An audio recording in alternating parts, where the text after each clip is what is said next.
And welcome back. So the next goal was to acquire Nexus chips. Nexus chips are required to trade for ships, for Navy ships in faction warfare loyalty point stores. Specifically, I would like to get Navy frigates and Navy destroyers, and this Vexor, for example, also came from this source, from loyalty point store of Federal Defense Union. Nexus chips are available in some loyalty point stores in Empire Space. Not all of them, but many corporations have these items in the loyalty point stores. And since now I have access to level 3 missions, I just found the nearest corporation with the nearest level 3 agent in HiSec, and I started running level 3 missions. So the good news is that Nexus chips are quite cheap. 2000 loyalty points for beta Nexus chip, it's required for cruisers and battle cruisers, and 500 loyalty points for gamma Nexus chip. It is required for frigates and destroyers.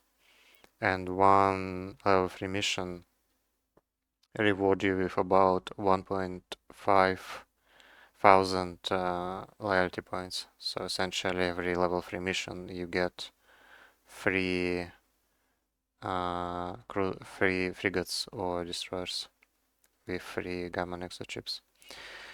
So I ran like 10 missions overall, and I got about 14,000 loyalty points, and I traded them for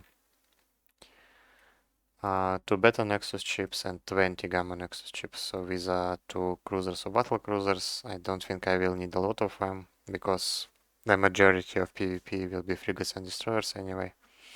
This is just to replace my Vexor in case I lose it somehow. And this will actually be used to get like ships like Navy Comets, Navy Imicus, Navy Catalyst, and so on. This is one actually we'll use in PvP. Now, bad news is what I wanted to get meta modules as well as a part of mission running by looting the wrecks, and it turned out to be a bit less feasible than I expected. I mentioned in the last video that I am going to build MTUs to kind of streamline the process of looting the wrecks, but MTUs require planetary interaction materials to build, so that's out of the way. I also thought about building a Noctis with tractor beams, but it's not really feasible either, because Noctis BPO costs like 350 million ISK, and it's just not feasible to invest this amount of money for Noctis. And from the 10 missions that I completed, I didn't really get a lot of meta modules. So I was mostly after like high meta rails or high meta blasters.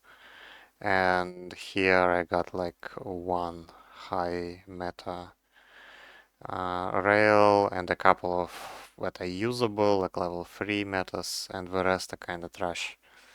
So it's not really great, and it's kind of pointless to continue running the missions, because literally the only thing that I need in this loyalty point store is Nexus chips, and I just don't need any more Nexus chips. This will be enough for a long time.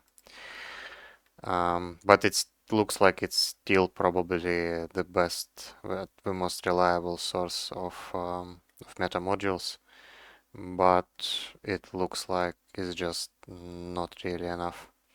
So I will either have to just deal with it and use Tech 1 primarily, or low meta modules, or I will need to find a loyalty point store with some items that I actually need apart from the Nexus chips, so I don't just mindlessly waste time grinding this.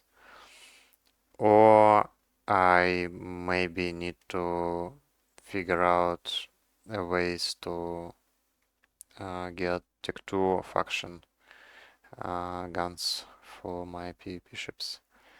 More efficient ways than I was used to as of now. We will see. But basically this one is completed. There is really not much else I can do realistically here. Level 4s are still a long ways away, and I don't think running level 4s in Navy Vexor will be terribly efficient. I will probably just stick to level 3s for now. So it looks like probably it's the time to actually start to go back to PvP after like 1 week or 1 week vacation, 8 days vacation from Federal Defense Union. Looks like it's time to go back and start PvPing again. I quit FDU because I wanted to avoid any high-sec shenanigans with Kaldari militia players. But the sites I can run in the Algas, and I really don't care if someone kills me. So I think it's time to come back and start grinding PvP again. Alright, that's all I wanted to say for now. Thanks for watching, and see you in the next one.